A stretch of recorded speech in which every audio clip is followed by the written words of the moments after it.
তুমি কে আমি কে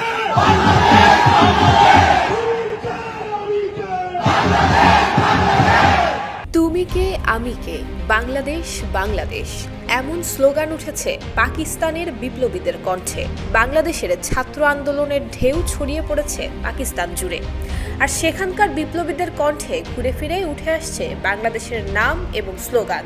দেশে বৈষম্য বিরোধী ছাত্র আন্দোলনের রেশ কাটতে না কাটতেই পাকিস্তানেও দেখা যায় একই চিত্র। কোটা নিয়ে বাংলাদেশের ছাত্র আন্দোলনের দফা এক দাবি এক, হাসিনার পদত্যাগের আদলে পাকিস্তানের সংবিধান পুনরুদ্ধার এবং উজ্জীবিত করার লক্ষ্যে বিক্ষোভ করছে দেশটির শিক্ষার্থীরা। ইমরান খানের দল পাকিস্তান তেহরিক ই ইনসাফের ভেরিফাইড টুইটার হ্যান্ডেলে গত কয়েকদিনে বাংলাদেশের কথা উল্লেখ করে একাধিক পোস্ট করা হয়েছে।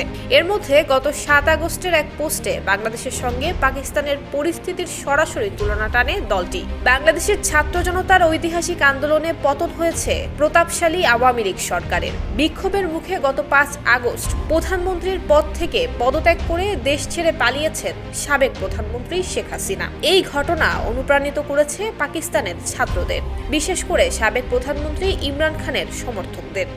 এখন তারাও বাংলাদেশের মতো ছাত্রদের হাত ধরে বিপ্লবের আশা করছেন।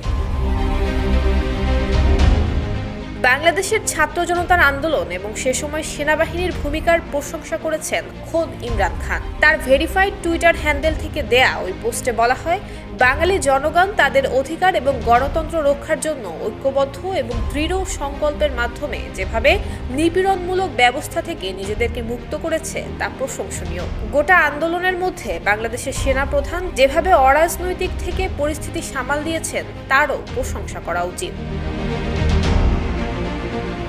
ইমরান খানের মতে এ ধরনের পরিস্থিতিতে একটি পেশাদার প্রতিষ্ঠান হিসেবে সেনাবাহিনী এবং এর প্রধানকে অবশ্যই অরাজনৈতিক থাকতে হবে। বাংলাদেশে এসব ঘটনা থেকে অনুপ্রেরণা নিয়ে পাকিস্তান জুড়ে সরকার বিরোধী বিক্ষোভের ডাক দিয়েছে পিটিআই এর ছাত্র সংগঠন ইনসাফ স্টুডেন্টস ফেডারেশন। গত 9 আগস্ট এক সংবাদ সম্মেলনে এই ঘোষণা দেয় তারা। সেই ভিডিও এক্সে শেয়ার করেছেন পিটিআই নেতা মাজ মালিক এবং ইমরান খানের পুত্র মুখপাত্র সাহিবজাদা জাহাঙ্গীর। সেটি রিপোস্ট করা হয়েছে পিটিআই এর অফিসিয়াল এক্স হ্যান্ডেলে।